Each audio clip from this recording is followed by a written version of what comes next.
Hey guys, it's Harrison. Thanks for tuning in, and let's see what we got going on the homestead today. Alright, you know we've all been there. You're down to your last bit of firewood and it's a little wet and you're having problems getting it going, and especially when your fire completely goes out, getting them restarted again. So this is kind of my way of getting that going. It works very well for us. If we have any wet firewood that's having a hard time taking off, this method works about, I would say about 90% of the time. Here on the homestead we collect a lot of egg crates. A lot of people bring them to us and drop them off, and we also go to a few stores in our area and collect them as well. And sometimes the eggs break inside of the crates and it makes the crates kind of nasty on the inside. Well, with those we put in a separate pile, and I use those for kindling or to kind of get the wood stove going.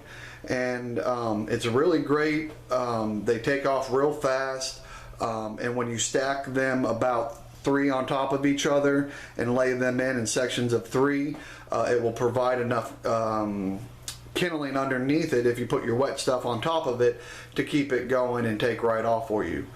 So that's just a little tip I wanted to share with you guys. If you guys have chickens on the homestead and you have some egg crates that are kind of yucky and you want to get rid of them, save them aside. They make great kindling, and like I said, when you stack them about 3 high and put them in there and then put your wet logs on top, it usually takes off really good. So like I was saying, you just take them and you put them in your wood box and see how they're about 3 high, and there's 3 of those in there. So that's 3, 6, that's 9 egg crates in there. And like I said, you want to make sure that the ones that you can't reuse, because it's definitely better to reuse your egg crates than burn them. Alright, so after you have your egg crates in there, you just stack your wood right on top of it. And what I like to do is take the small little ones and put them on the bottom and put the larger ones on top, kind of like that. And I do put quite a bit of wood in there before I even touch it off. Now you guys can see there's a little bit of smoke coming through. That's because there was a little bit of coals down in there. I wasn't able to let the wood stove go out completely because we use it quite often up here. But this is just to simulate, a cold start, because this is basically what it is. There's just a little bit of coals underneath, and you can see it's really not much. Hasn't ignited it yet. Touched off this little edge right here. As you can see right there, it's glowing. And all I did was just take a lighter and touch the edge of it. Alrighty, we're about a minute since I've lit it. You guys can see it's taken right off. And I also kind of, here I gotta kind of close this back a little bit so we don't get smoke drifting in here in the addition. So I gotta close it a little bit more than that. Alrighty, back with you guys, and it's been about 5 minutes, a little less than 5 minutes since I've lit it. And as you guys can see, it is taking right off. And it's going good. And that's why I leave this door cracked like this as well, is so that it can kind of burn, freely instead of being forced, like when you close the door and you open up these dampers. Because when you open up these dampers, it only allows a certain amount of air to go in, and when it goes in, it goes fairly fast, and it goes through the bottom and goes up as it's being sucked through. And what that does is it like turbo blast and will burn out all of your egg crates underneath before it actually dries out and ignites the wood on top. So that's why I leave this door open on here until it gets going.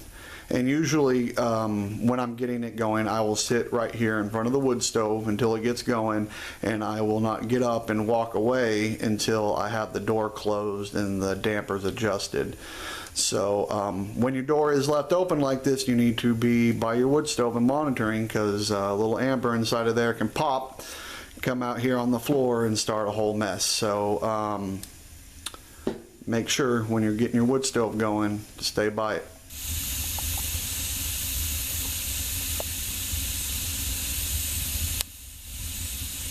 Just wanted to shoot this quick video to show you guys what wet wood looks like and sounds like when you're burning it. I've had a lot of questions, people asking me Well, how do I know if my wood is too green to burn? Well, if you see this going on and you hear this noise, that'd be a good indication it's too green.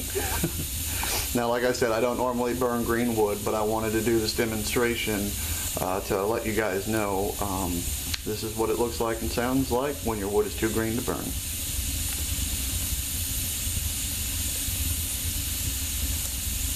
As you guys can see, the sap is being released through the end grains there, and it's just kind of dripping out because I got the fire going good in the background there.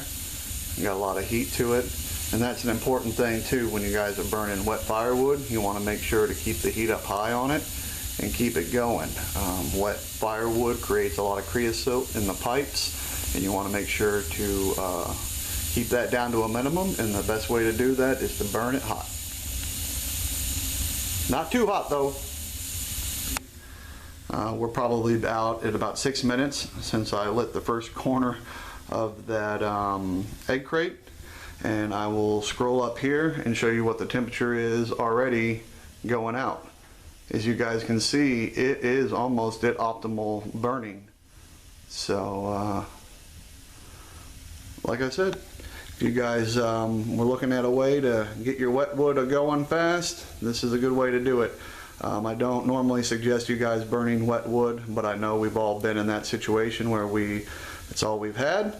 So this is a surefire way to get that thing going. And like I said, we're about probably 7 minutes out, and it's about ready for me to close it up, adjust the dampers, and keep it going.